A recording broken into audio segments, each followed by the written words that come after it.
বন্ধুরা, আজকে আমি একটা রেসিপি বানালাম। রেসিপিটা কিভাবে করলাম দেখো। কাঁচা মাছ দিয়ে আমি করেছি, যে কোনো মাছ দিয়ে করা যায়। এখানে অনেক রকমের মাছ আছে, যেমন রুই মাছ, কাতলা মাছ, তেলাপিয়া, জাপানি পুঁটি, যে কোনো মাছই হতে পারে। তবে এই কাঁচা মাছের ঝোলটা কিন্তু আমার কাছে ভীষণ ভালো লাগে। তো আমি কিভাবে মাছের ঝোলটা করলাম দেখো। 2-3 চামচ জিরে, 2 চামচ ধনে, আর 1 ইঞ্চি মতো আদা, আর ঝাল অনুযায়ী কাঁচা লঙ্কা বেটে নিয়েছিলাম প্রথমে। তো বেটে নিয়ে ওই মাছগুলোতে লবণ হলুদ মেখে একবারে আমি কড়াইতে বসিয়ে দিয়েছি। লবণ হলুদ আর ওই বাটা মশলাটা এবং খানিকটা কাঁচা সর্ষের তেল, তোমরা যেমন তেল খাবে সেইভাবে দেবে। বেশি দিলে দিতে পারো, কম দিলেও দিতে পারো, কোনো ব্যাপার না। তবে খেতে ভীষণ টেস্ট হয়। তারপরে জল দিয়ে দিলাম, জল দিয়ে একবারে কড়াইতে বসিয়ে দিয়েছি। ঢাকনা চাপা দিয়ে দিয়ে মাছটা রান্না করতে হবে। আমিও সেভাবে করে নিলাম।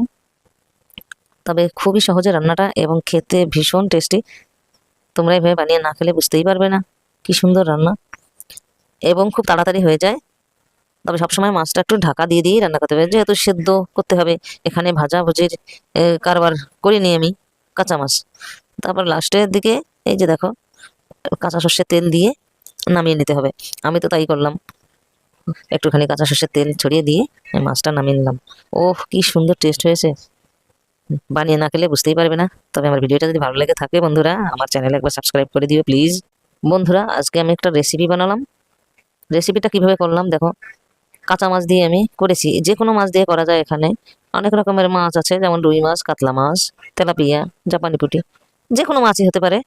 তবে এই কাঁচা মাছের ঝোলটা কিন্তু আমার কাছে ভীষণ ভালো লাগে। তো আমি কিভাবে মাছের ঝোলটা করলাম দেখো। 2-3 চামচ জিরে, 2 চামচ ধনে, আর 1 ইঞ্চি মতো আদা, আর ঝাল অনুযায়ী কাঁচা লঙ্কা বেটে নিয়েছিলাম প্রথমে। তো বেটে নিয়ে ওই মাছগুলোতে লবণ হলুদ মেখে একবারে আমি কড়াইতে বসিয়ে দিয়েছি। লবণ হলুদ আর ওই বাটা মশলাটা এবং খানিকটা কাঁচা সর্ষের তেল, তোমরা যেমন তেল খাবে সেইভাবে দেবে। বেশি দিলে দিতে পারো, কম দিলেও দিতে পারো, কোনো ব্যাপার না। তবে খেতে ভীষণ টেস্ট হয়। তারপরে জল দিয়ে দিলাম, জল দিয়ে একবারে কড়াইতে বসিয়ে দিয়েছি।